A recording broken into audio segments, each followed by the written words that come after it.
My sister is a retired school teacher, and she supplies herself to people who don't have teachers. She's a supply teacher. When somebody is sick or dead, she'll supply herself. And a lot of her friends do this as well. And her friend told her this story. And when she told me the story, I thought I would pee myself. I was in New York where I live, and she phoned me, and my phone's next to my bed. I fell onto my bed. You know that way you laugh, your legs won't work right? And I told my wife, I said, Flo just told me the funniest story. I'm going to tell my audience it's about a dwarf. And she said, oh, you can't, Billy. You can't do that. I said, why? She says, because you can't say dwarf. I said, why the fuck now? I'll be talking about a dwarf. Well, surely you can say dwarf when it's a dwarf you're talking about.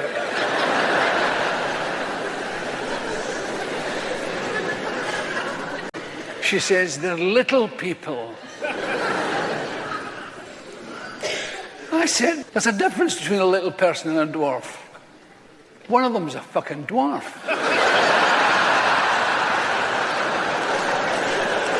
And they both know which one it fucking is. Don't give me that shite. So I decided to tell it. Her friend was going to supply herself to a school somewhere. And she got on a Glasgow bus, and she sat down, and it just happened to be the last seat. And the bus took off and trundled off into the day. 4 or 5 stops later, the bus stops, and a wee dwarf woman comes on. I've now compounded the felony by calling her a wee dwarf. She wasn't a particularly small dwarf. She was just a dwarf-sized dwarf. I'll probably get all sorts of complaints now. Dear Mr. Connolly, I saw your otherwise excellent show. What a pity you descended to the dwarf story.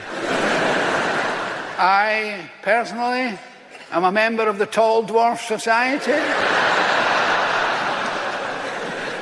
The wee woman got on the bus, the wee dwarf woman, and discovered there's no seat, and so hung on to whatever was nearest, the seat to the pole or whatever, and the bus took off. There was a wee schoolgirl in a school uniform sitting over here, probably urged along by her mother. Give the woman your seat. Give that woman your seat. She went over to the wee dwarf woman and she said, excuse me, would you like to have my seat? Whereupon the wee dwarf woman flew into a rage and said, oh, aye, because I'm a dwarf. You're offering me a seat simply because I'm a dwarf. Well, I have managed my whole life as a dwarf. It's not a problem to me. Keep your seat. The girl, cringing with embarrassment, went back to her seat, and the bus trundled on in silent embarrassment for a stop or 3. Then a big Glasgow woman was getting off the bus. And before she went up to the door, she went over to the wee dwarf woman.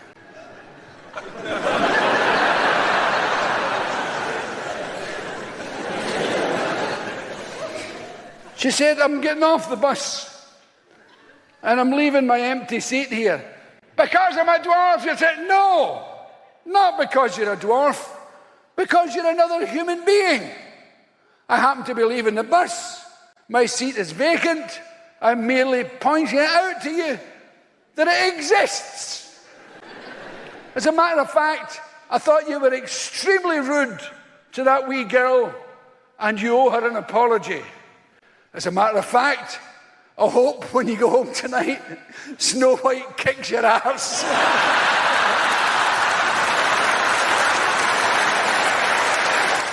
Hello, can I just take a moment of your time? Firstly, thanks for watching the video. I hope it gave you some joy. You know at the moment only 1% of visitors here to CackleTube are subscribed. And since these videos can take at least 2 full days to produce, it would be a great help if you could subscribe, allowing me to continue to push out this fun content for you. Thanks for your support, guys, and see you next time.